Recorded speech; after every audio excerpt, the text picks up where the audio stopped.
Meus amigos, boa tarde. É um prazer estar aqui hoje com vocês. Vocês veem que nem no fim de semana de folga na Casa Espírita eu estou livre da orientação de como olhar para uma câmera. É algo incrível.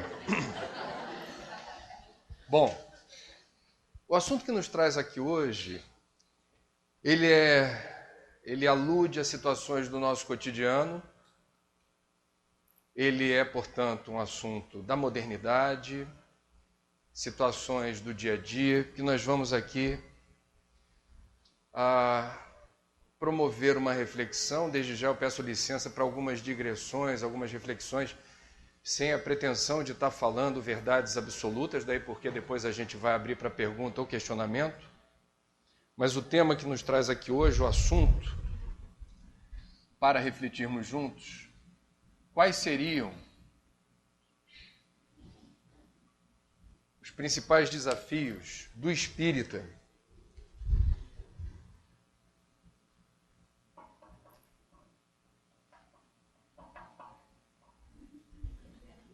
no século XXI, no século presente? Esse tema por si, ele já traz algumas reflexões interessantes, quando a gente se propõe a analisar ou elencar os principais desafios do espírita no século XXI.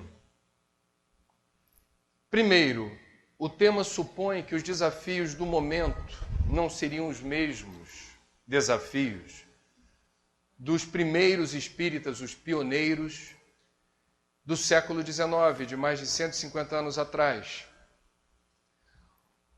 O tema sugere que, portanto, em cada diferente época, em cada encarnação, nós mergulhamos na carne, dentro de cenários muito singulares e específicos. Em certos aspectos, a humanidade é a mesma, em outros, não.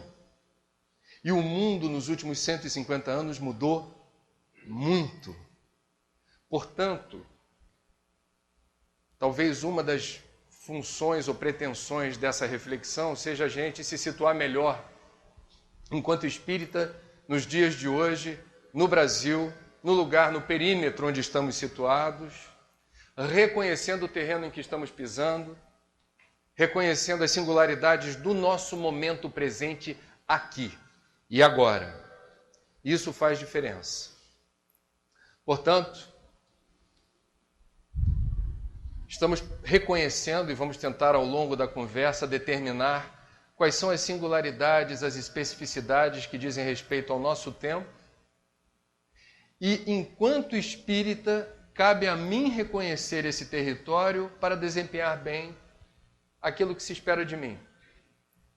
Começando, e também é importante a gente mapear, quando a gente se diz espírita, a gente está querendo dizer exatamente o quê? Vocês sabem que quem trabalha na área da comunicação precisa ter muita clareza das palavras que utiliza, porque cada palavra tem um significado e tem uma história. Então, quando a gente banaliza uma expressão, a gente corre o risco de cometer uma imprecisão e isso pode resultar em alguns problemas, mal entendidos. Vamos na definição do codificador. Ninguém mais gabaritado, ninguém com maior autoridade do que Kardec para definir o que é ser espírita. Disse ele que é possível reconhecer o verdadeiro espírita pela sua transformação moral e pelos esforços que emprega para domar as suas más inclinações. Não importa quem frequenta a casa espírita, bater ponto na casa. Eu vou ao centro espírita toda semana, todo dia.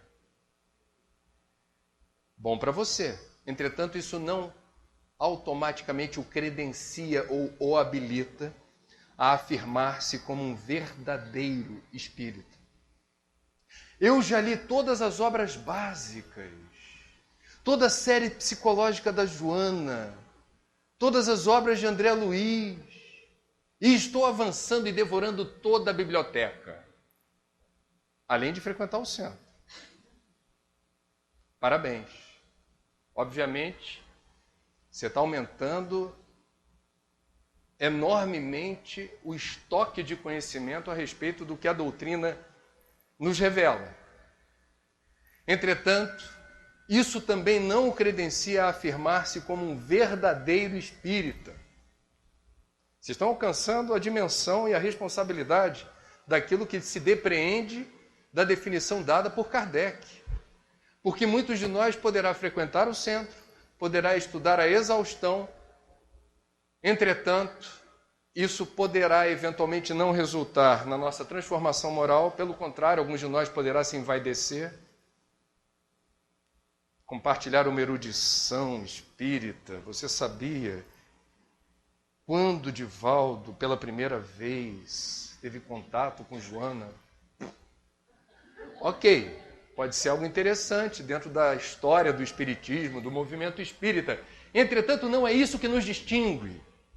Essa não foi a preocupação nem de Kardec, nem dos espíritos que participaram da codificação. Todo esse trabalho hercúleo teve como única pretensão acelerar nosso processo evolutivo através da transformação moral.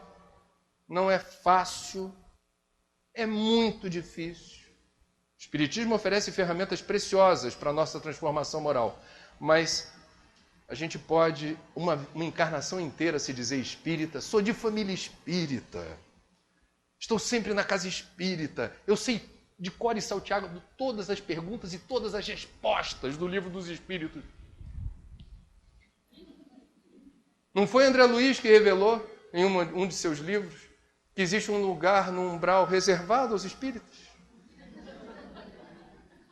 E não é um lugar muito diferente de outros, do umbral.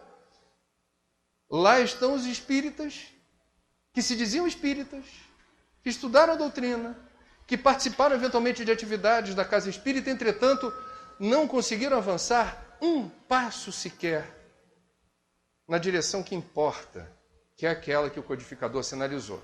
Ser espírita em qualquer era, em qualquer tempo, significa notabilizar-se pela transformação moral que realiza e pelos esforços que emprega para domar as suas más inclinações. Muito bem. Isso implica em trabalho, que é uma palavra muito estigmatizada por nós. Trabalho soa como uma obrigação na realização de uma tarefa que a gente, por princípio, não gostaria de fazer. A idealização da aposentadoria. Aí a pessoa se aposenta e tem saudade da época em que trabalhava, porque mente vazia é morada do diabo, a gente precisa se ocupar. A nossa natureza demanda movimento, o universo não é estático, o universo é dinâmico. O trabalho significa estar em sintonia com as leis que regem a vida e o universo. Mas a evolução, a transformação moral e o exercício difícil de dobrar as más inclinações implica em trabalho. Isso não ocorre espontaneamente, isso é algo que a gente tem que ficar se lembrando sempre e ter a coragem de assumir quem a gente é exatamente. Não se iludir com os elogios, não se iludir com o silêncio. Quem cala consente, às vezes o silêncio de quem está próximo a nós significa um aval para fazermos o que vimos fazendo sempre, e não é isso que nos favorece espiritualmente. Eu estou abrindo os trabalhos aqui hoje e lembrando, é uma enorme responsabilidade para nós nos afirmarmos como espíritas. Em benefício da verdade, não deveríamos banalizar essa expressão. Eu sou espírita. Não. Eu luto para ser espírita. Eu me esforço para ser espírita. Eu estou me esforçando para ser espírita. Isso implica em trabalho. Importa que a gente tenha alguma estratégia para realizar bem esse trabalho. Importa a gente reconhecer o terreno em que a gente está pisando. Primeiro desafio, mais uma vez, só relembrando, esse é um exercício livre de pensamento, sem a pretensão de estar resumindo aqui verdades absolutas. Primeiro desafio no século XXI do espírita é o risco da dispersão. Não sei se vocês entendem assim, mas há muitas evidências de que hoje a sensação da passagem do tempo se dá com muito mais velocidade do que no século XIX. O tempo está passando mais rápido. Isso se deve a vários fatores culturais e tecnológicos. Nós estamos hoje sujeitos às maneiras como inúmeras formas de comunicação que nós consumimos nos plugam dentro de uma realidade virtual muito acelerada e dinâmica. Não havia no século XIX, em boa parte do século XX, o rádio, não havia no século XIX, em boa parte do século XX, televisão, muito menos internet, muito menos redes sociais, que há pouquíssimo tempo atrás se popularizaram, equipamentos portáteis de comunicação instantânea, como telefones celulares ou tablets. Nós estamos, portanto, dentro de uma rede de comunicação que é muito atraente, consome preciosa parte do nosso tempo e da nossa energia, e nem sempre o emprego desse tempo e dessa energia na direção das múltiplas mídias, dos múltiplos equipamentos ou ferramentas de comunicação se resolve de maneira nobre. Ou seja, o tempo e a energia que eu emprego na direção das horas que eu vejo televisão, ou ouço rádio, ou estou sentado na frente de uma tela de computador de diferentes tamanhos, trocando as informações via de regras mais banais, descartáveis e desprezíveis possíveis, da maneira como eu vou baixando aplicativos ou compartilhando pacotes de informação visual, sonora ou de qualquer outra ordem, qual é a taxa de retorno do capital espiritual investido nessas direções?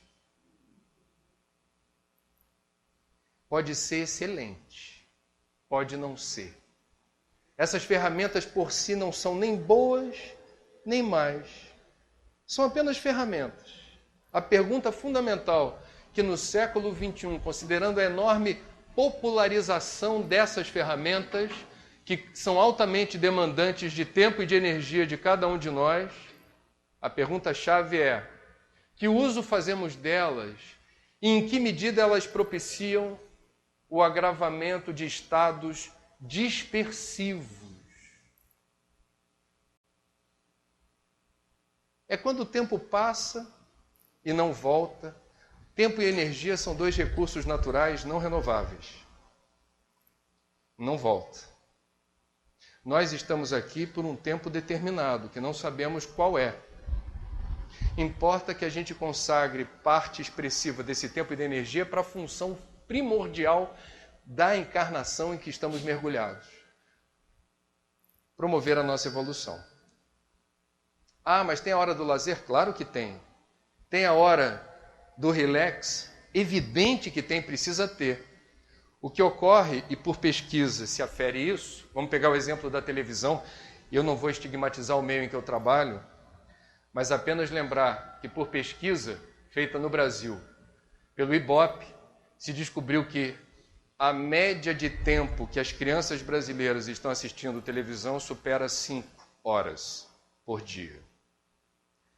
5 horas por dia vendo televisão nos remete a algumas reflexões.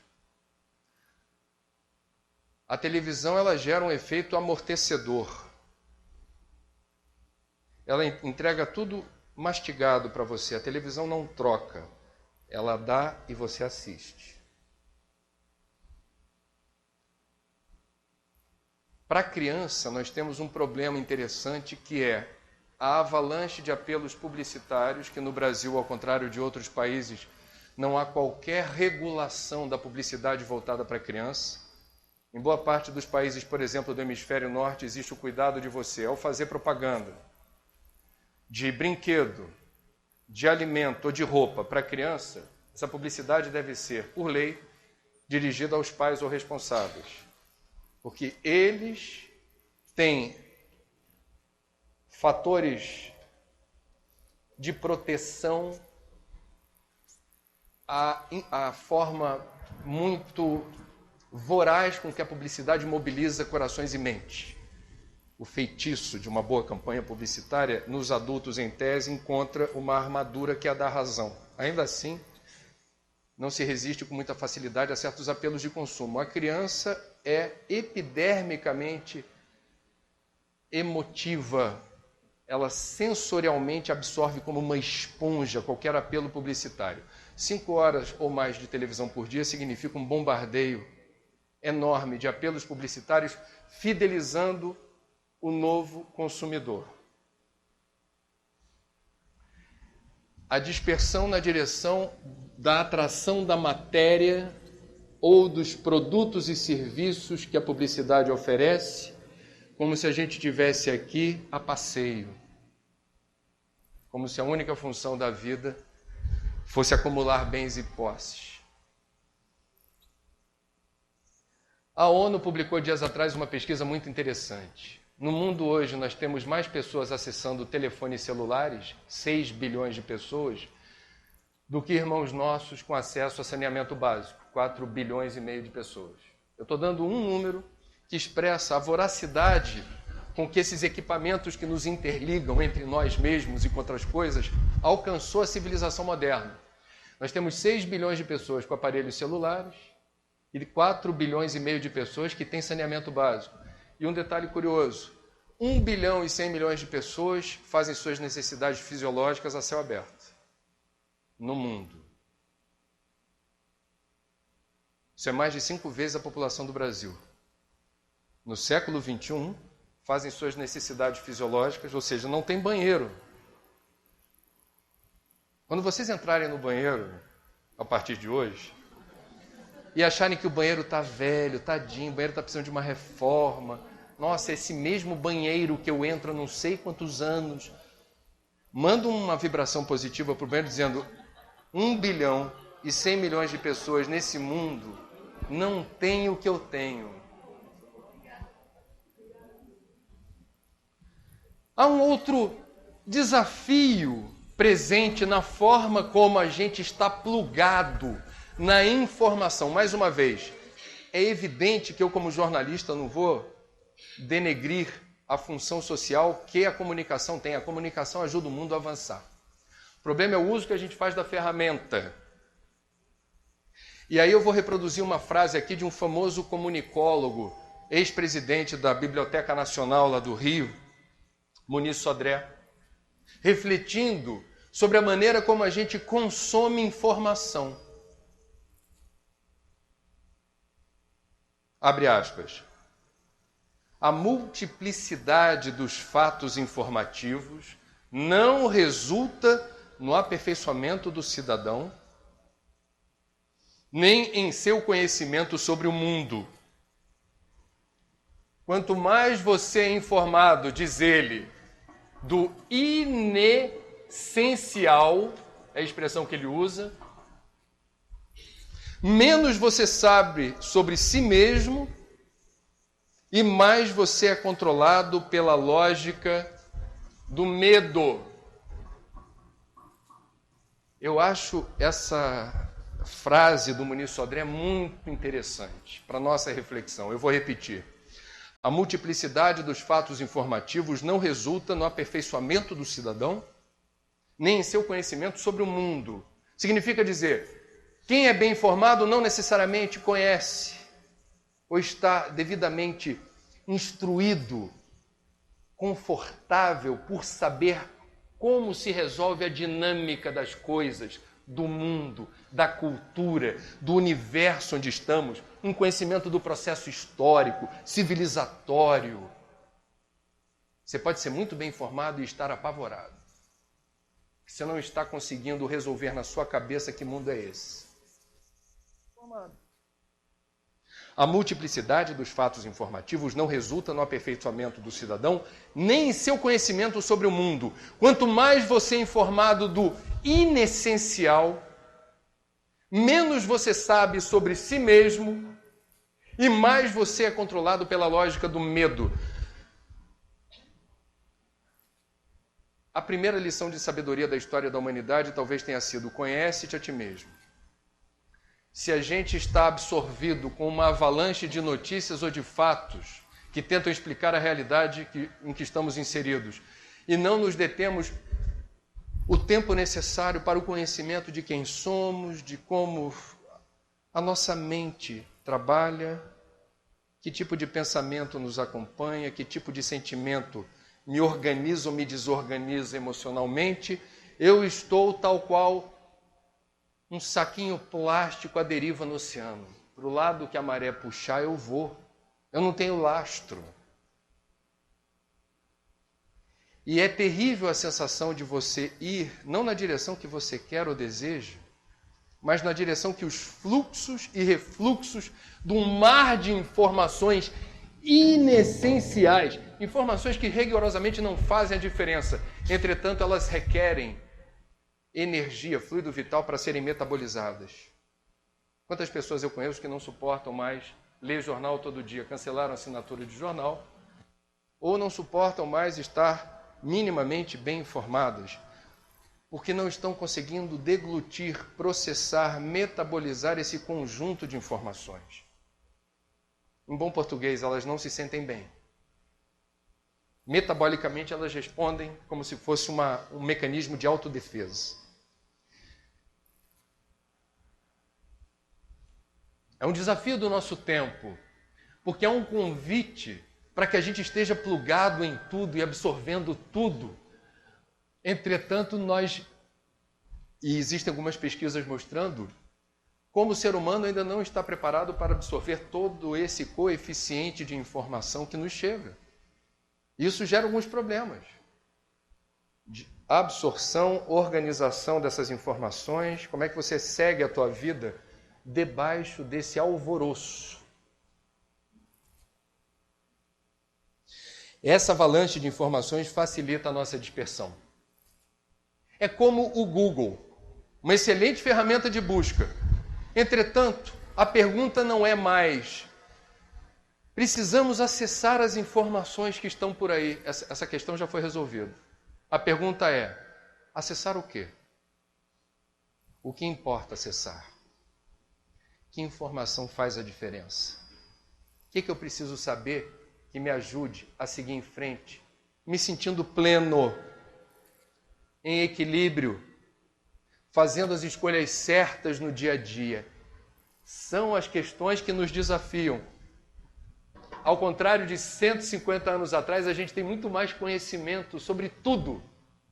Entretanto, ter conhecimento sobre tudo em si, por si, não nos ajuda. É preciso realizar escolhas, segmentar o conhecimento, absorver o que está ao nosso, o que é compatível com a nossa capacidade de absorção e dentro de um princípio lógico. Em uma vida não dá para ler tudo. Em uma vida não dá para absorver tudo. Que escolhas farei?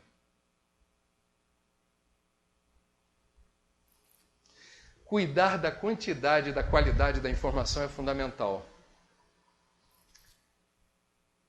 Muitos de nós têm uma péssima qualidade do sono e é responsável por isso sem saber. Que vai dormir depois de ver um filme, uma minissérie, uma novela ou um telejornal em que você registrou de uma forma muito dura ou muito difícil uma determinada informação de ordem jornalística ou uma obra de ficção, algo que abalou o seu emocional, algo que não foi bem digerido por você antes de desligar os circuitos e embalar o sono. A vibração que antecede o momento do desprendimento do corpo, o momento do relax, o momento fisiológico que a gente precisa mergulhar no sono profundo para que o corpo comece então a secretar certas substâncias, as glândulas comecem a fazer o que um forno autolimpante faz com muita competência, a gente não está sabendo usar com inteligência o nosso software. Nós não estamos ligando o antivírus. Ou seja, a gente está permitindo que na hora do descanso, na hora do turn off, na hora de desligar o aparelho, ele esteja desprotegido e vulnerável a certas influências que, no estado sonambúlico, interferem no nosso psiquismo, interferem na qualidade do sonho ou do sono. Embalar bem uma noite de sono é uma ciência. E vai requerer de nós a atenção, não a dispersão. Há quem, por exemplo, recomende não deixe uma televisão ligada no quarto. Alguns mais radicais dizem, deixa a televisão na sala, não bota no quarto. Teu quarto não é lugar de zum, zum, zum. Teu quarto é lugar de... é o seu cantinho. É o lugar onde a psicosfera da casa precisa estar ali assentada. É o lugar em que toda noite seu espírito haverá de se desdobrar do seu corpo e dizer, agora sim.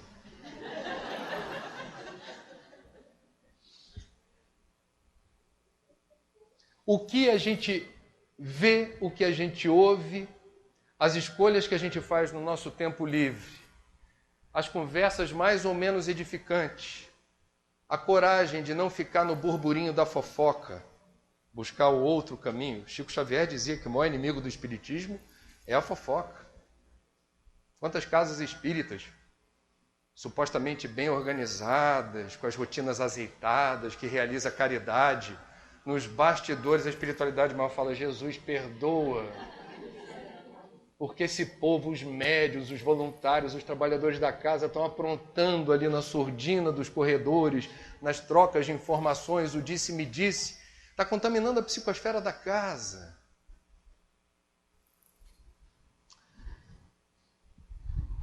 Para a gente não retroalimentar a dispersão, quem está preocupado com a dispersão, lembra do orar e vigiar do Cristo. Nunca foi tão importante quanto no século XXI, no meio desse bombardeio vibratório a reboque de todas essas mídias, todas essas ondas de rádio, de internet, tudo isso, estamos nós, absortos. Quanto menos foco, quanto menos atenção, mais dispersão. Prato cheio para obsessor. É a frase final, para assustar mesmo. Antes que eu mudar de capítulo. Porque dispersão no trânsito, por exemplo. Vejam vocês, não vi nenhuma obra psicografada e gostaria de ver, porque eu tenho a convicção de que hoje um território farto de processos obsessivos é o trânsito.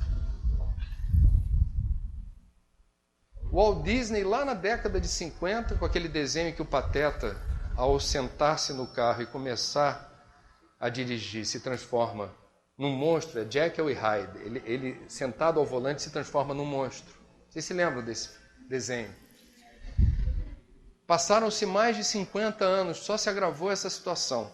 Portanto, nós temos fatores estressantes no trânsito que mudam a nossa vibração, remetem à dispersão e na invigilância achamos que o trânsito, onde você está, esse perímetro ocupado pelo veículo é seu. Ai de quem resvalar, ai de quem fechar você, ai de quem bater por trás.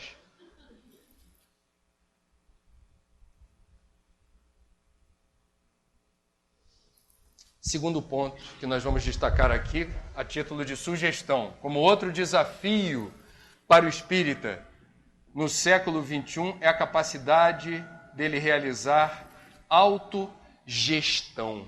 Essa é uma expressão muito comum hoje na área da administração. Quem cursa administração está muito focado na capacidade de você promover a gestão de recursos humanos, e isso pressupõe o preparo do gestor para também fazer autogestão. Autogestão num mundo onde a ditadura do tempo determina que você tome decisões rápidas sobre você e sobre os outros, é algo um tanto complexo, mas possível de ser feito.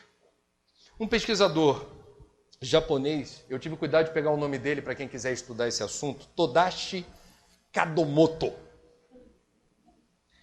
usando os meios que lhe foram possíveis em laboratório, chegou à conclusão de que nós temos, em média, por dia, a capacidade de produzir 50 mil pensamentos.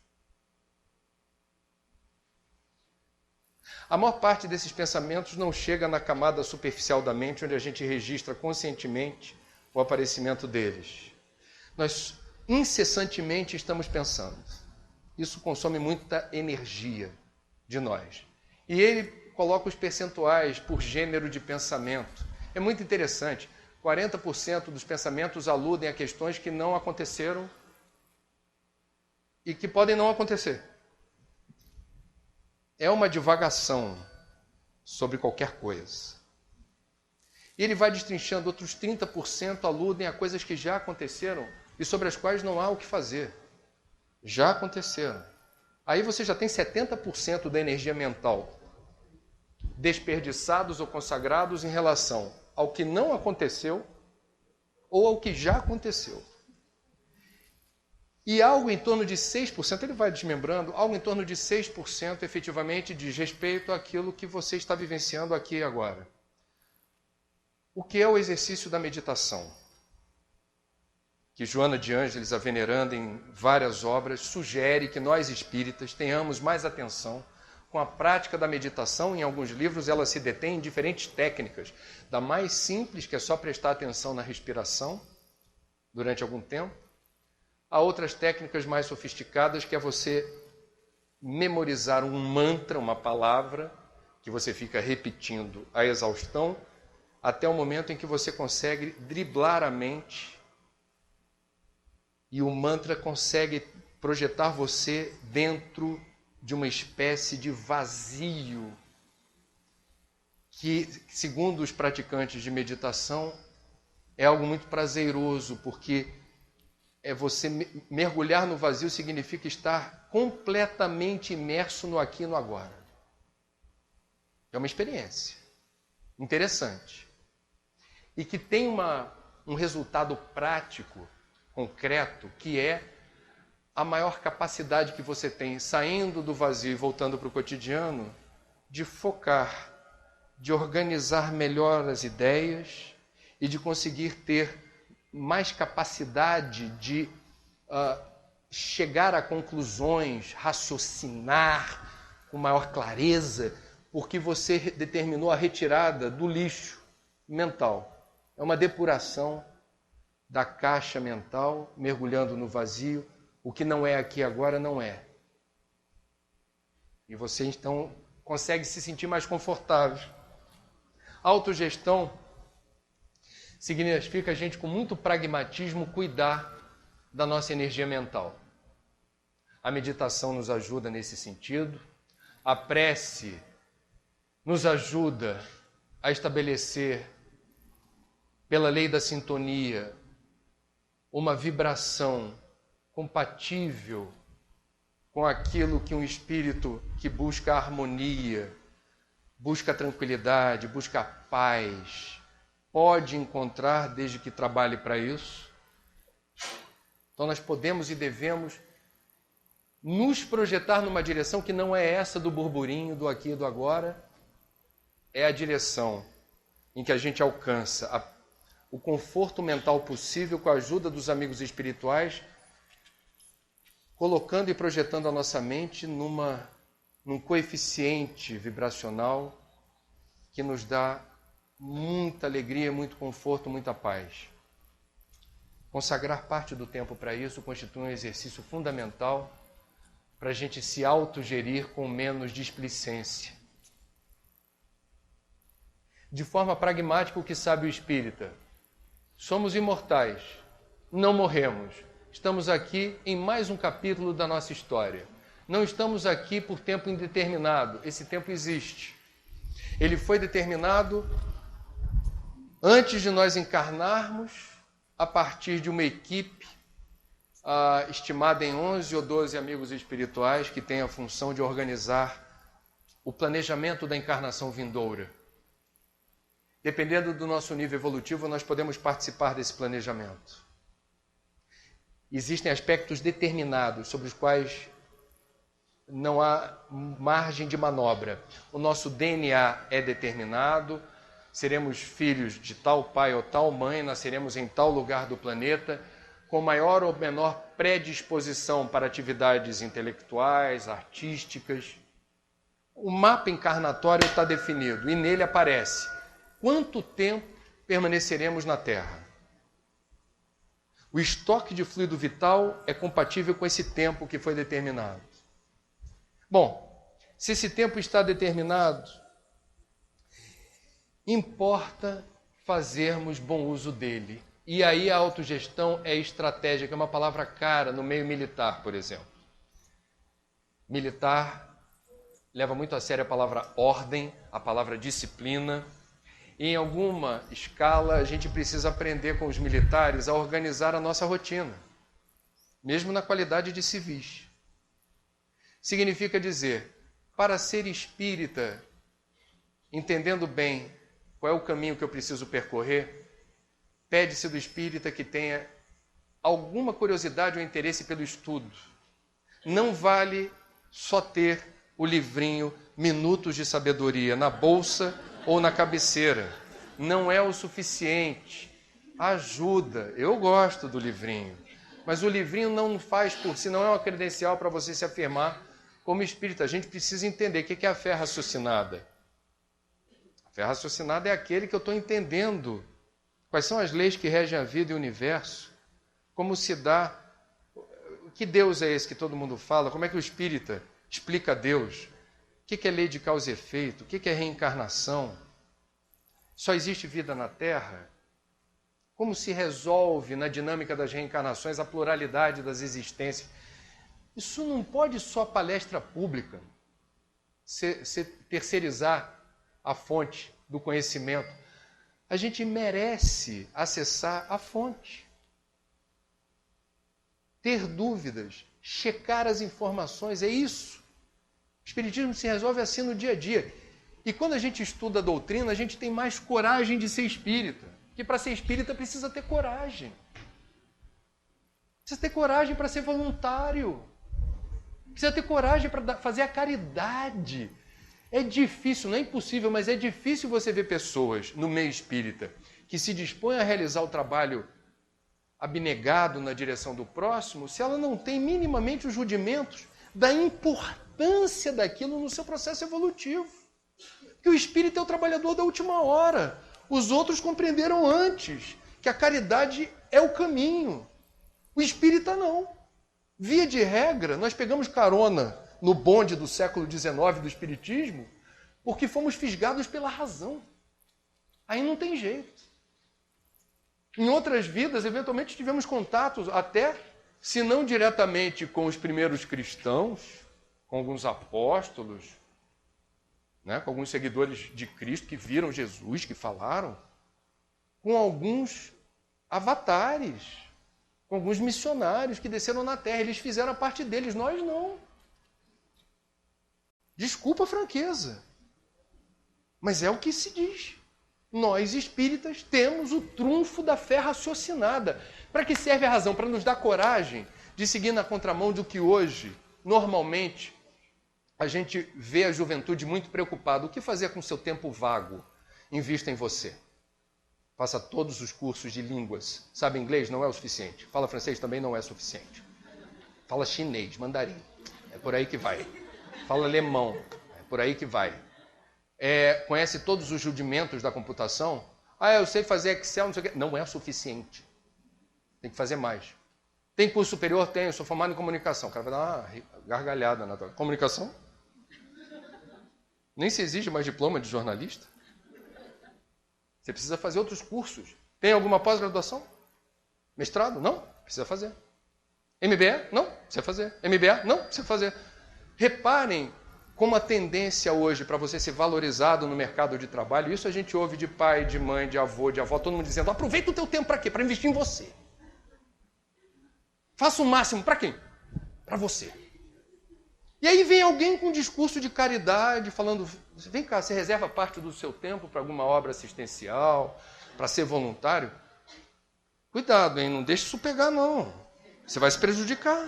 vai te faltar esse tempo depois. O mercado está exigindo que você seja o máximo.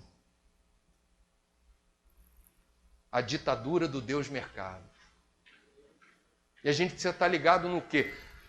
Autogestão, como espírita no século XXI, pressupõe: eu preciso estudar um pouquinho que seja a doutrina para entender a dimensão da caridade no dia a dia e ter a coragem de fazer o que precisa ser feito.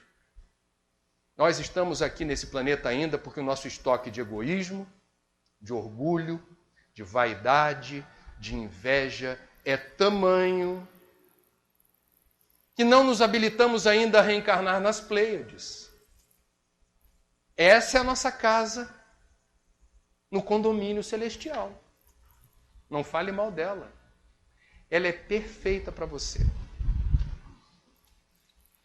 Os oradores espíritas são os que mais precisam ouvir.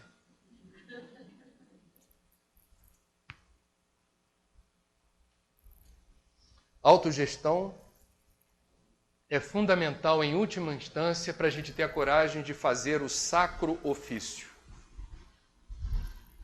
O trabalho sagrado, que virou numa corruptela de linguagem, a gente fala de sacrifício como se fosse algo inevitável que eu preciso fazer. Eu preferia não estar fazendo, mas estou fazendo sacrifício, eu vou me sacrificar. Não, é consagrar o tempo e a energia na direção que precisam. Sacro ofício, o trabalho sagrado, na direção que importa. E que nós espíritas faremos isso de forma mais resoluta, mais comprometida, mais organizada na nossa vida, porque a gente tem o ganha-pão, sim. Precisa estudar idioma, sim. Precisa se habilitar profissionalmente, sim. Agora, isso não nos isenta do desenvolvimento da parte do nosso ser que mais carece de atenção. Porque aqui estamos para isso. Foi lá Jesus: a César o que é de César, a Deus o que é de Deus. Claro que tem o ganha-pão. E claro que o ganha-pão hoje vai determinar de você um preparo devido para se qualificar no mercado. Eu não estou ignorando isso. Eu estou dizendo, muitos de nós vivemos apenas e tão somente para isso. Aí, não é lendo minutos de sabedoria que a gente equilibra o jogo. Bom, risco da dispersão num ambiente onde sem autogestão, ou seja, estratégia, disciplina, organização da rotina, saber exatamente como eu devo fazer e de que jeito, a nossa capacidade de se autogerenciar. E tudo isso dentro de um mundo que sempre vai representar obstáculos, quando a gente não reconhece os valores dominantes da sociedade. Quais são os valores dominantes do século XXI? Quando a gente começa a pensar sobre isso, é algo incrível. Primeiro, quem somos nós? Qual é a autoimagem que nós temos de nós? No jornalismo, como é que, via de regra, nós, jornalistas, rotulamos vocês, ou todos nós? Consumidores. Um escândalo o preço do tomate, não? Como isso ficou reverberando em todas as mídias. Um absurdo o preço do tomate. O consumidor. Antes, Páscoa, o consumidor. Onde está o ovo barato? Onde está não sei o quê? O consumidor. Nós somos consumidores que vivemos sonhos de consumo na sociedade de consumo. Portanto, o label, né, a forma como a gente mais, talvez, sociologicamente se sentisse confortável, encaixado, seria: nós vivemos em função do consumo.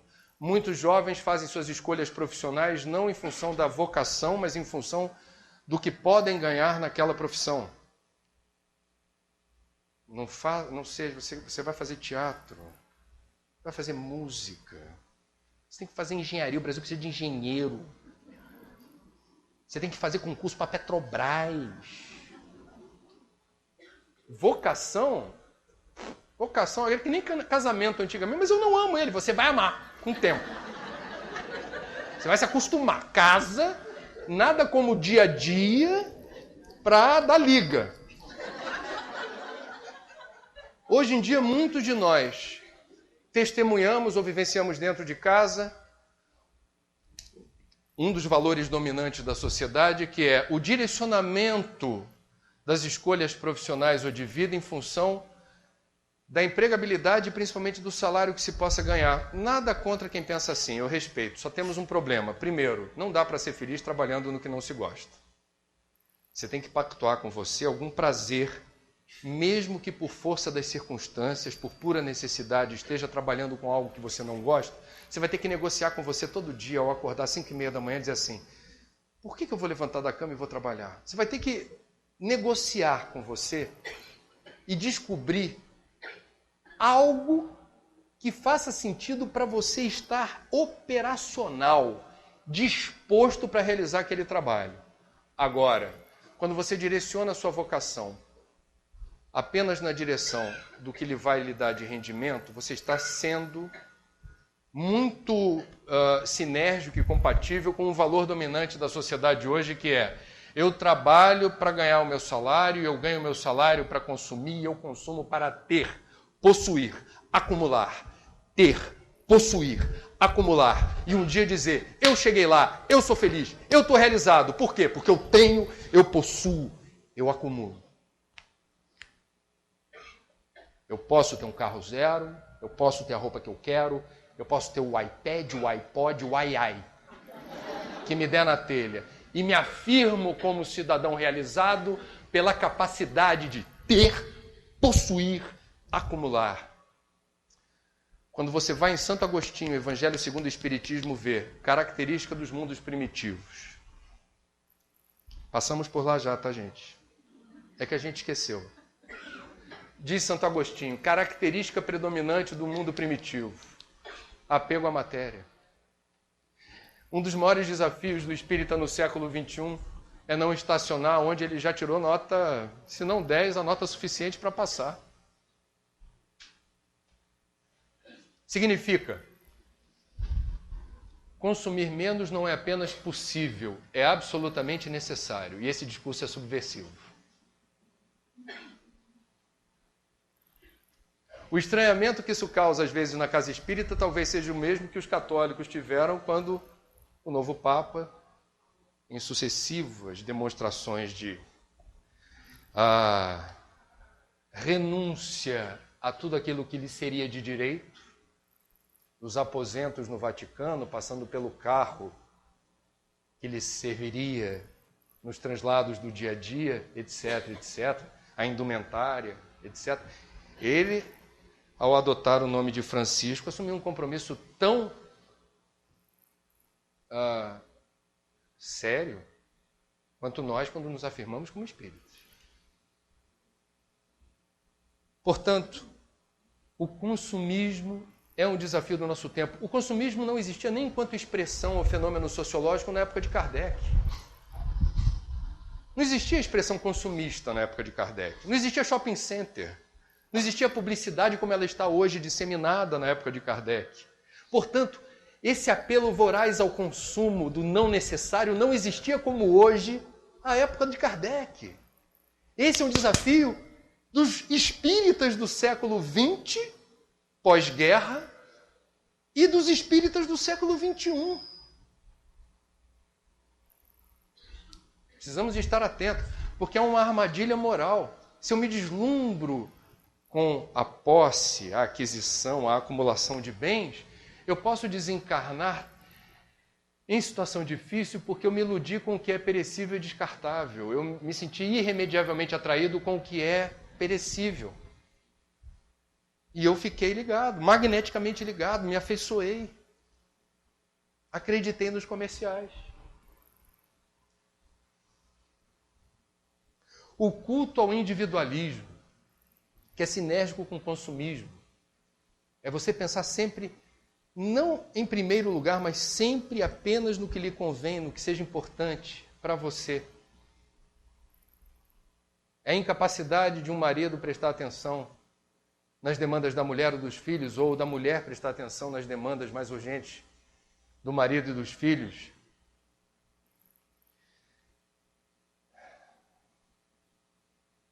O culto à beleza, que faz do Brasil o segundo país do mundo em número de cirurgias plásticas estéticas, não são aquelas corretivas, estéticas. Nada contra, eventualmente, quem queira fazer um ou outro ajuste. O problema maior, quando a gente não aceita envelhecer, é o aprendizado que a gente deixa de ter na derradeira fase da vida, porque Hermógenes nos ensina isso com muita sabedoria. Hermógenes, pioneiro da Hatha Yoga, visitou Chico Xavier em Uberaba, era amigo de Chico. Divaldo, sempre que pode, se encontra com Hermógenes. Os dois são praticantes das mesmas técnicas de meditação e meditavam na mesma hora do dia. Tinha uma combinação entre eles. Hermógenes é um poeta ao falar de como é possível envelhecer com dignidade, altivez. E na medida do possível, apesar de todas as limitações de ordem física que se avizinham, emprestar a devida altivez e procurar descobrir o que há de bom nesse programa de milhagem, que tem algo que só a experiência confere a quem tem. A experiência há de valer para alguma coisa. E lidar com as impossibilidades é um exercício de sabedoria incrível, que todos nós, em número cada vez maior, vamos experimentar. O mundo, não apenas o Brasil, está envelhecendo. E rápido. Significa que a sociedade precisa se preparar para um percentual maior de pessoas idosas. Significa que você precisa ter na rua calçadas propícias, prédios ou edificações residenciais ou comerciais com os devidos acessórios, placas, letras, números em proporções adequados para que nós possamos enxergar com a vista que a maior parte da população progressivamente começa a demandar essas letras e números maiores. E é muito complicado quando a gente finge que não envelhece. E é muito complicado quando a gente acha que é possível não atravessar essa etapa derradeira da vida como se fosse sempre jovem. A natureza tem as suas leis e ela é sábia. Cada etapa da vida traz o seu aprendizado. E é perfeitamente possível a gente ser jovem, a gente ter uma postura jovem, a gente ter um sorriso jovem, a gente ter uma curiosidade jovem em qualquer fase da vida. Nós vivemos também a ditadura da alegria, que é aquela que desvaloriza quem está triste ou quem não sorri. Péssimo. É um desafio do século XXI. Quer dizer, você precisa estar sempre bem. É o passaporte para você transitar pela sociedade sendo bem aceito. Se você não está de bem com a vida, você é estigmatizado. Isso leva algumas pessoas a não se permitirem, por exemplo, o luto. Não se permitirem entristecer-se de fato. A disfarçarem mal-estar. Falsearem a realidade íntima de que são portadoras. E isso é péssimo, sob qualquer ponto de vista, especialmente da ciência psicológica. Porque nenhum de nós é 100% feliz sempre. Entretanto, a gente idealiza a felicidade quando consome as revistas onde nossos astros, atores e atrizes estão sempre felizes. O novo casamento de fulana de tal.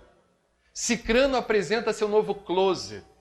E aí a gente começa, fulano visita a ilha tal. Aí você começa a achar, nossa, eu estou tão distante dessa realidade. Como é que essas pessoas, eu invejo essas pessoas, porque elas estão sempre de bem. O dia que vocês tiverem a condição, acho que alguns de vocês devem conhecer algum artista, alguma pessoa famosa, muito bem realizada, material, financeiramente, etc. Elas, acreditem, vivem os mesmos ciclos de aventuranças, bem-aventuranças e pesadelos existenciais. Ninguém está livre disso. A vida é uma montanha-russa. Ora a gente está lá em cima, se deslumbrando com a paisagem, ora é frio na barriga e upa! Onde é que isso vai dar? O que eu estou fazendo aqui, meu Deus? Por que eu? Nenhum de nós está livre disso. Entretanto, muitos de nós assimila como valor civilizatório esconder qualquer tipo de contrariedade, qualquer tipo de desconforto. Eu estou sempre feliz, eu estou sempre lindo, estou sempre farto de boas notícias, nada me abala. É uma rendição a um valor civilizatório que talvez não nos convenha. A gente precisa ser o que a gente é. Não é cultuar a tristeza, mas para sair dela a gente precisa vivenciá-la. Há momentos em que não há como bypassar, não tem atalho para o luto. Aliás, no meio espírita é comum, porque somos reencarnacionistas, porque sabemos que na morte não existe. Alguns de nós querem bancar o valentão na hora que perde um ente querido. E aí está lá olimpicamente sorrindo do lado do caixão. A morte não existe! Ei, vocês estão chorando por quê? O que houve? Com todo respeito. Mas não é porque eu acredito que a morte não existe e que houve uma passagem que eu vou deixar de sentir falta do cheiro, do abraço, do contato, da possibilidade de pegar, de apertar, de estar junto. Aí houve uma perda. E essa perda precisa de um tempo para ser metabolizada e assimilada. Portanto, eu não preciso, porque sou espírita, fingir que eu não estou, em algum grau, sentindo falta desse contato, porque eu também sou matéria. Se eu estou mergulhado na carne durante um tempo passageiro, eu também sou matéria. E a comunicação se resolve também no nível sensorial, material. Nenhum problema no meio espírita em a gente também acusar o luto. Faz parte. Portanto, nós precisamos reagir aos padrões sociais que atrapalham o nosso processo evolutivo. Portanto, a concessão ao consumo pelo consumo, a concessão à ditadura da beleza, da juventude ou da alegria, ditadura da beleza ou dos padrões de beleza estabelecidos, aos padrões idealizados de juventude. Não pode ter barriga, né? Você vê o pesadelo que é para qualquer cidadão hoje? Ter barriga, o pneuzinho aparecendo aí. E o culto ao tanquinho. Eu estou falando de algo que na época do Kardec não existia. Você imagina, Sociedade Espírita de Paris, o pessoal, como é que é? A gente criou, é uma cultura construída, nós criamos isso e hoje somos reféns disso. E muitos de nós, em vez de estar consagrando tempo para as atividades laboriosas da caridade, para o estudo da doutrina ou por outras atividades nobres, é ótimo fazer exercício, eu acho o abdominal um excelente exercício, o problema é a intenção. Qual é a intenção? Qual é a intenção? Onde estamos consagrando o nosso tempo e a nossa energia, posto que estamos aqui de passagem?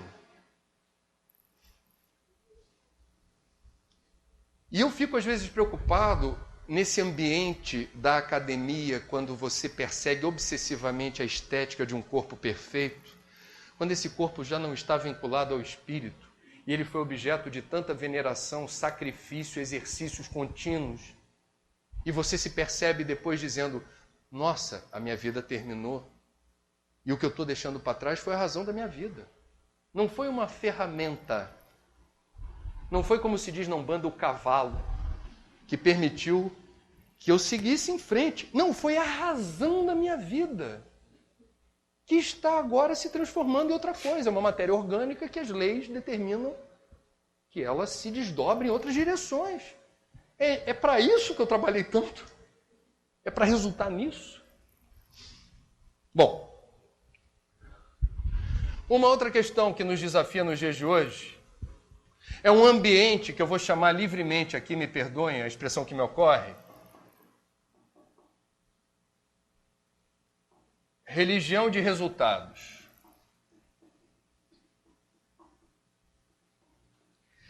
Como se sabe, existe o que se convencionou chamar de mercado da fé. E muitos daqueles que sofrem, e parabéns pela maneira linda com a sua voz, como você, ao apresentar a casa na música Santa Casa Santa, né? Você conseguiu na letra expressar a razão pela qual essa instituição existe. E uma delas, talvez uma das mais importantes na letra, eu prestei atenção, é acolher os sofredores, os necessitados. Não é isso? A casa espírita realmente tem essa função. Agora, a casa espírita não disputa fiel. E ela não promete resultados imediatos. Portanto, cabe aqui para nós, no século XXI, aonde existe o mercado da fé e disputa de fiéis, nos mantermos à margem desse processo, acolhendo os necessitados e sofredores, sem prometer a cura imediata, o resultado imediato, como se uma palestra pública fosse uma aspirina. Não é a nossa função. Não é a nossa função.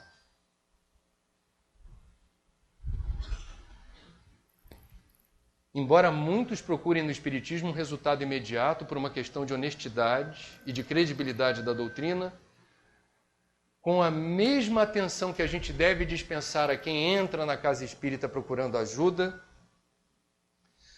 a gente deve encaminhar essa pessoa com o devido cuidado para as rotinas da casa. Por exemplo, reunião mediúnica. Boa parte das pessoas que pisam pela primeira vez na casa espírita já querem um contato com o espírito, porque quer o resultado.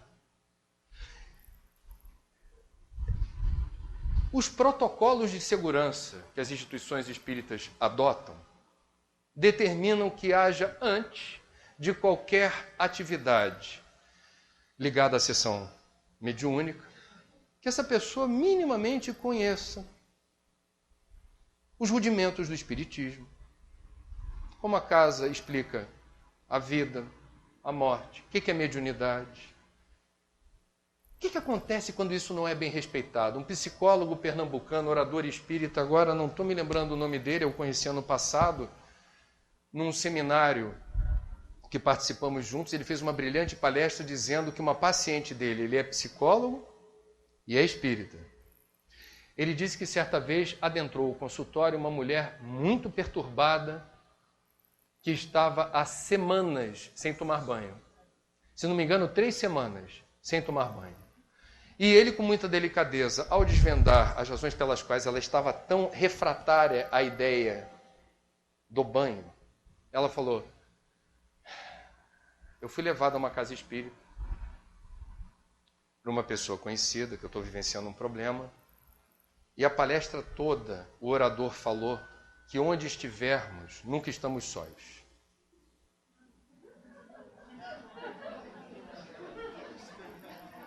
E que nós estaremos sempre por perto de alguém que nos acompanhe os movimentos. A forma como ela assimilou essa informação, sem nenhuma outra informação sobre a doutrina, determinou um desequilíbrio, um processo que ela somatizou de exposição indesejada a alguém que a veja desnuda. Não tirava mais a roupa. E o asseio pessoal, a higiene, ficou relegado a segundo plano, porque mais importante para ela era não ser vista na sua intimidade. Vejam como é um caso, vocês vão dizer, mas é um caso em 1 milhão. Nós temos a obrigação de acolher as pessoas sofredoras sem a promessa de resultados imediatos, salvaguardando o juízo e o equilíbrio delas a respeito de qualquer atividade mediúnica, qualquer tipo de contato com o plano espiritual. Se nós somos partes do problema, se a gente entra na casa espírita, é porque algo na nossa rotina, nessa ou em outras vidas, nos precipitou na direção de algum flagelo, de algum tipo de desconforto, de algum tipo de desequilíbrio. Se somos partes do problema, precisamos ser parte da solução. É isso, em outras palavras, que o Espiritismo preconiza. Um passe ajuda? Ajuda. Uma água purificada ajuda? Ajuda. Uma leitura edificante ajuda? Ajuda. O atendimento fraterno, a conversa, com o cuidado de mapear o que essa pessoa veio buscar, que tipo de problema ela está vivenciando, como eu posso ajudar. A intuição de quem trabalha no atendimento fraterno é fundamental. É a ferramenta norteadora do que você vai dizer ou do que você não vai dizer. Não é fácil esse trabalho. Ele parece, mas não é fácil, não. Cada um é cada um. Mas a gente não pode se misturar. A gente não pode confundir o nosso trabalho, a nossa missão, enquanto seguidores dessa doutrina, com outras tradições, cristãs ou não, que disputam. Isso não é problema nosso. E é curioso como Kardec foi reconhecido pelos seus pares nos primórdios do Espiritismo, não como fundador de uma nova religião. Ele jamais aceitou ser chamado de criador de uma nova seita ou religião. Ele era um homem de ciências, profundamente cético. Kardec era cético. Começou o deslumbramento da mídia europeia, retratando em jornal todas as reuniões sociais, as mesas, de repente, começavam a flutuar e a girar. Incrível! Se vocês conseguirem, pela internet ou lendo os livros que mostram a biografia de Kardec e como ele se interessou pelo fenômeno das mesas girantes, ele ouviu falar e não deu muita bola. Achou que era algo frívolo. Isso daí deixa para lá, eu não estou muito interessado. Um amigo dele, de origem italiana, de forma compulsiva, falou: professor, o senhor tem que ver isso. A forma como o italiano, com a sua forma efusiva de apresentar os assuntos, tornou Kardec ainda mais refratário. Não, tudo bem, deixa o pessoal se divertir, eu estou focado em outras questões. Até que, sob as devidas condições de temperatura e pressão, ele se aproximou do fenômeno e essa foi a isca para ele iniciar o trabalho da codificação, sempre de forma cética. Cético. E é de Kardec que eu vou tirar as aspas aqui.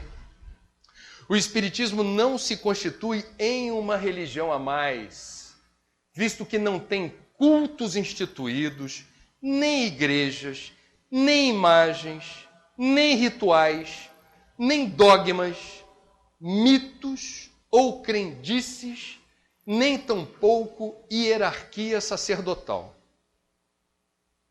Mas é no seu aspecto religioso que repousa sua grandeza, por constituir a restauração do Evangelho de Jesus Cristo, estabelecendo a renovação definitiva do homem.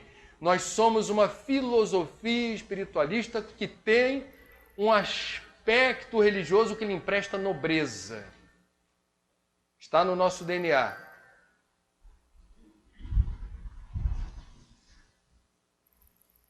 Um desafio importante que aparece no último censo do IBGE, que por coincidência eu fui cobrir como jornalista, que foi o censo que mediu quantos seguidores de diferentes religiões existem no Brasil. O Espiritismo aparece lá como uma religião. Em 10 anos nós dobramos de tamanho. E aparecemos no IBGE em 3 primeiros lugares. Na categoria: qual é a religião que tem nos seus seguidores a maior escolaridade? Espiritismo. Qual é a religião que reúne entre seus seguidores aqueles com maior faixa etária? Espiritismo. Qual é a religião que reúne entre seus seguidores aqueles com maior renda? Espiritismo. Então vamos fazer a conta. Nós temos aqui entre nós os mais experientes, não vou chamar de velho,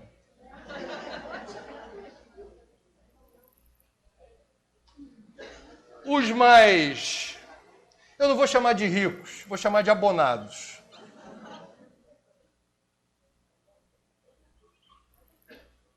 E os com maior escolaridade. Como se essa letra fosse visível lá atrás. Mas tudo bem, a gente faz um esforço aqui. Então, o que constitui um desafio, Magali, para a gente no século XXI? O que significa a gente ter entre nós aqueles de maior faixa etária? Qual é o desafio que está colocado aqui?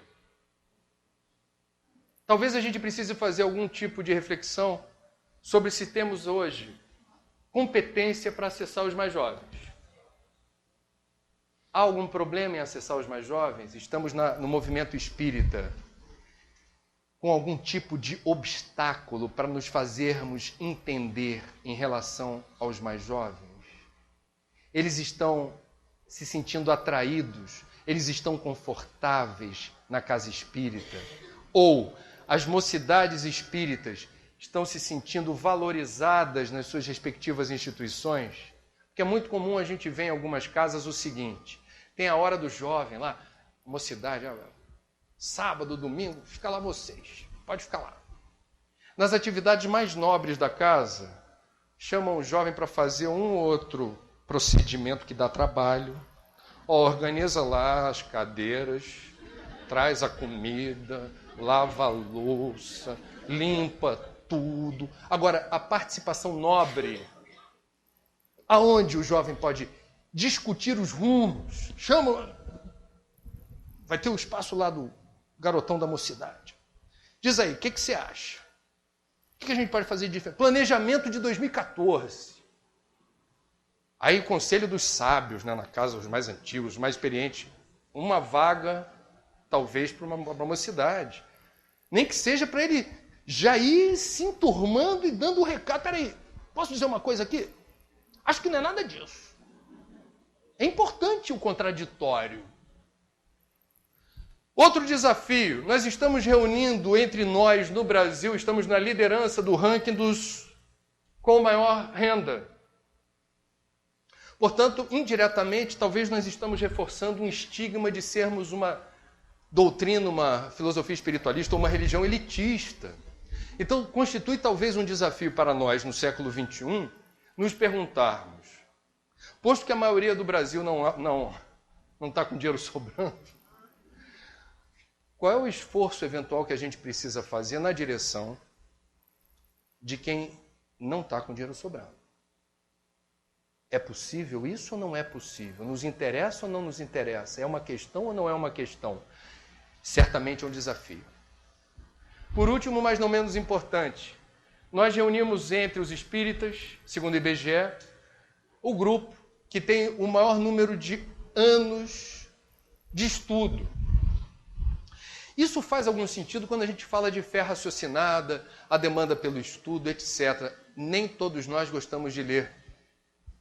Portanto, quanto menos anos de estudo, mais refratário nos tornamos à demanda por um estudo sistematizado da doutrina. Estudo sistematizado, não!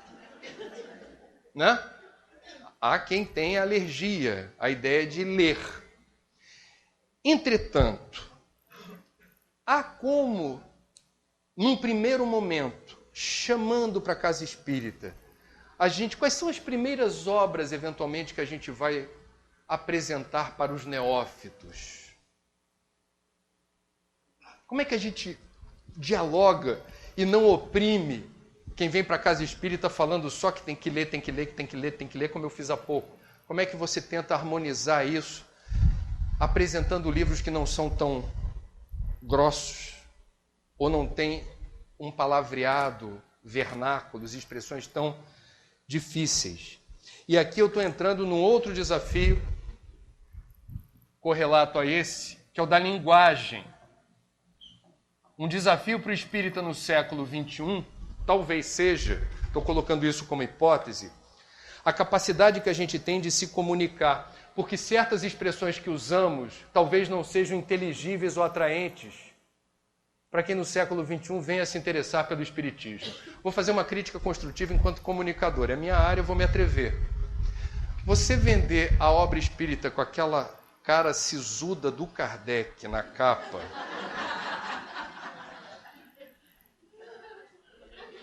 A gente está saindo um longa-metragem novo aí sobre a biografia de Kardec. Vocês devem estar sabendo. Esse é um filão que já...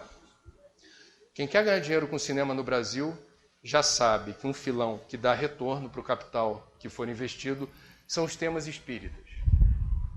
Nosso Lar foi assim, Chico Xavier, etc. Muito bem. Eu estou muito curioso de ver como esse filme vai mostrar Kardec. Porque eu achei surpreendente no filme dirigido por Daniel Filho, que não é espírita, com Nelson Xavier como Chico, um momento do filme que o Chico estava assim, no finalzinho, foi o momento que eu mais me emocionei. É engraçado. Para a maioria das pessoas, esse momento foi um tanto banal. Estava no final do filme, o Chico lá, já estava num dia animado, né, com os papéis em frente, assim. Aí ele fica assim, o espírito do Emmanuel está atrás. Aí ele, como é que é? Não vamos trabalhar, não? E o Emmanuel, o ator que faz o Emmanuel, dá uma gargalhada atrás do Chico. Assim. E os dois ficam rindo. Eu achei aquilo muito emocionante, por quê? Nós cultuamos a imagem de um Emmanuel ultra sisudo. Um Emmanuel desumano. E aquele momento do filme resgata uma possível humanidade de Emmanuel quando ele ri. O Chico diz assim, como é que é? Não vamos trabalhar, não? E os dois começam a rir. Eu achei linda a cena. Eu falei, temos aqui algo muito provável de ter acontecido e que só um diretor que não é espírita tem a coragem de botar um ator para rir como Emmanuel. Então, eu estou imaginando como é que um filme que mostra a biografia de Kardec vai mostrar Kardec. Porque o Kardec que eu aprendi a consumir, em lendo biografia, estudando sobre a vida dele e as imagens do Kardec, eu falei, esse homem não ri. Esse homem é sempre sério, sisudo e resoluto. Se ele for assim, eu peço desculpas. Mas eu acho que o Kardec, como todos nós, e como Jesus, quando gostava das bodas, quando gostava das festas, existe um lado alegre de Jesus que algumas tradições cristãs não gostam de lembrar. Um lado humano de Jesus. Porque Jesus teve a sua dimensão humana. Por isso, ele determinou tamanha mudança na história da humanidade. Determinou o calendário, determinou que hoje no mundo você tenha um numeroso contingente de cristãos. Por quê? Porque ele se fez carne, esteve conosco. E não driblou as leis que regem a natureza. Para encarnar, ele ficou aproximadamente 1000 anos, num processo que é a verdadeira paixão de Cristo, de regressão vibratória, adensando a luz na forma de um jarro de barro.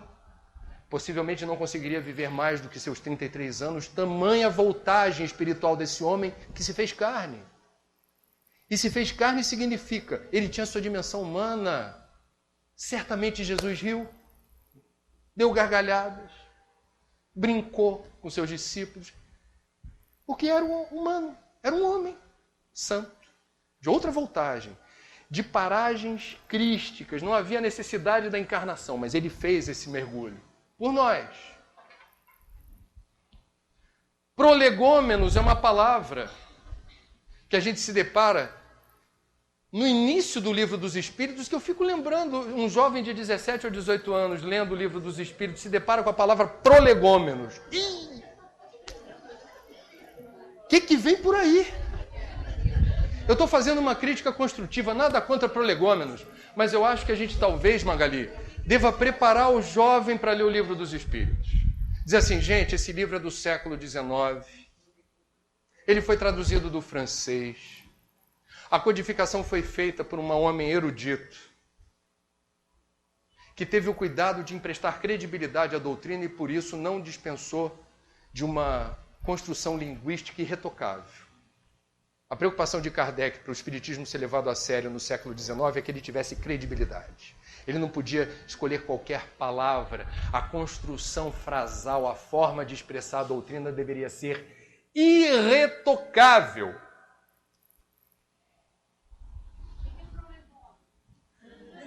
Magali responderá depois. Portanto, o cuidado que a gente deve ter com a linguagem é absoluto. Jesus foi o maior dos pedagogos. Ele fez as preleções dele ao ar livre, Sermão da Montanha, esteve no Tiberíades. Onde ele estava, ele se apropriava de elementos sensoriais ou do cotidiano, do grupo de pessoas que o assistia, para explicar as verdades espirituais. Contava histórias, parábolas. Ele se fez entender apesar do altíssimo grau de sabedoria e conhecimento. Qual foi o esforço que Jesus fez? Esse humilde pescador, mercador, esse guarda romano, esse senhor da lei que está me perseguindo aqui para pegar no meu pé, todos esses que estão aqui, eu preciso explicar o reino dos céus, o que é preciso fazer para alcançar o reino dos céus de forma inteligível. Eles têm que entender o que eu tenho para dizer na linguagem apropriada a cada um que me assiste. Qual é o bom professor? É aquele que se faz entender. Não é o que mais sabe. O que mais sabe pode saber muito e não conseguir explicar para os seus alunos o que ele sabe. Todo mundo vai tirar 0. Ninguém vai passar no Enem. O professor sabe muito, mas não conseguiu explicar. Jesus foi mestre por quê? Porque ele explicou, ele resumiu: ama a Deus sobre todas as coisas, ao próximo como a ti mesmo. Gandhi disse que o Sermão da Montanha resume uma religião inteira nos seus princípios morais. Isso, aí está a majestade de Jesus. O rei dos judeus, o rei da pedagogia. Ele conseguiu traduzir as verdades espirituais para qualquer segmento. E os mais humildes foram o seu público mais recorrente. Por último, mas não menos importante, nós não nos damos conta do benefício que é, em pleno século XXI, vivermos num país onde ainda tem um componente irônico, liberdade de culto. A garotada espírita precisa saber, principalmente a garotada, nem sempre foi assim. Essa reunião pública, há algumas décadas atrás, não poderia estar acontecendo, porque era proibido por lei. Eu tive o cuidado de garimpar alguns fatos históricos e as suas respectivas datas. 1875. Menos de 20 anos depois da publicação da primeira edição do Livro dos Espíritos, já havia um movimento espírita iniciante no Brasil. Foi quando começou a haver na cidade do Rio de Janeiro, ainda Império, capital do Império, os primeiros ataques da imprensa contra o espiritismo, especialmente do Jornal do Comércio, que ainda existe. O espiritismo é uma epidemia mais perigosa que a febre amarela. Era assim que a imprensa local reportava a ameaça dos espíritas. Os inimigos do espiritismo denunciavam que as práticas mediúnicas eram associadas à loucura e estados de demência. Muitos médiuns foram tratados em manicômios, foram torturados com eletrochoque, porque tinham vidência, porque ouviam, porque tinham ímpeto de psicografar e eram estigmatizados como portadores de doença mental, esquizofrênicos, etc. Chico foi orientado a disfarçar na sua infância, ele percebia esse risco, ele intuía esse risco, principalmente quando ele perdeu a mãe. A própria mãe o orientava como lidar com certas situações onde a mediunidade dele era ostensiva. Em 1904, a Federação Espírita Brasileira foi intimada a comparecer perante a Justiça para responder a um processo por realizar trabalhos espíritas e prescrever a homeopatia. A gente estava incomodando a maioria católica, que estava instalada no poder e não queria concorrência, achava uma heresia alguém se dizer cristão e falar de reencarnação, incomodar o plano espiritual, dizer que o espírito se comunica. Em 28 de agosto de 1881, os jornais O Cruzeiro e o Jornal do Comércio, de novo, noticiaram oficialmente a ordem policial que proibiu o funcionamento da Sociedade Acadêmica Deus, Cristo e Caridade e também de todos os centros espíritas filiados. Eu ainda estou falando aqui do período do Império.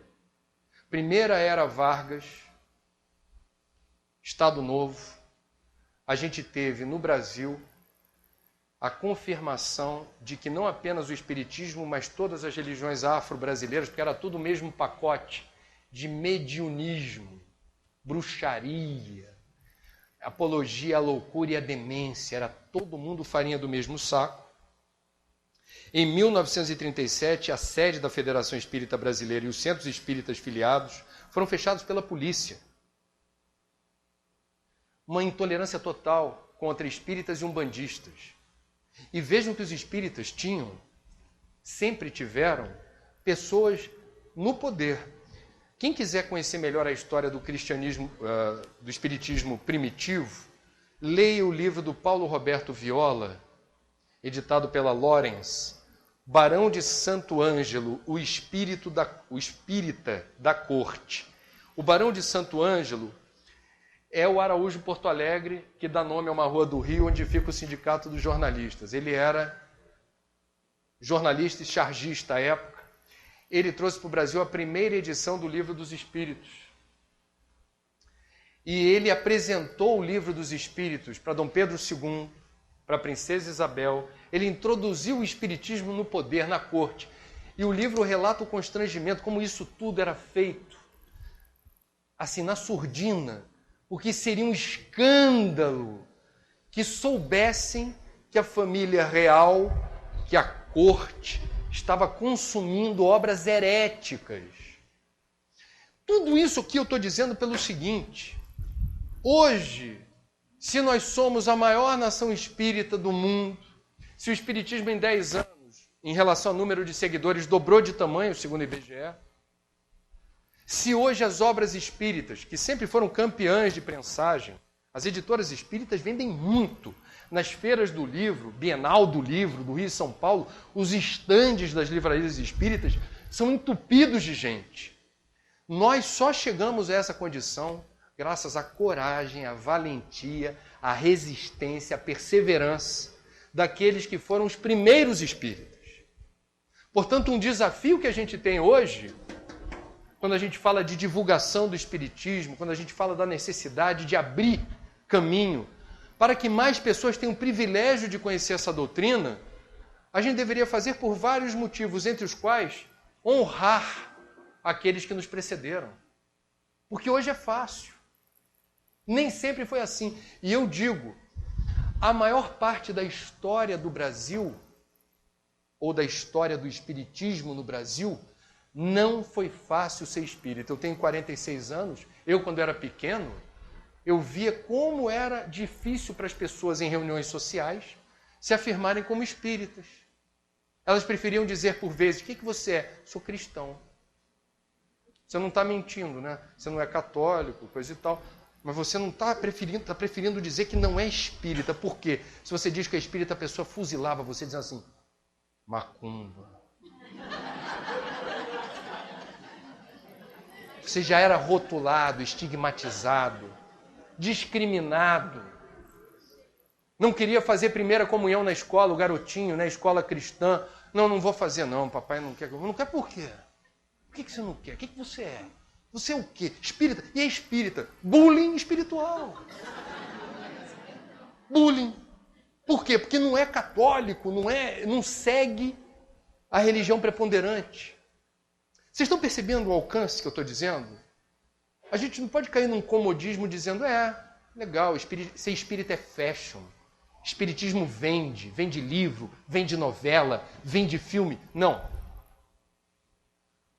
Hoje, esse território onde há liberdade de culto, apesar de certos movimentos que não aceitam ainda outras visões religiosas, nós precisamos nos orgulhar dos nossos antepassados, dos primeiros espíritas que descortinaram esse horizonte de um credo livre, de um país laico.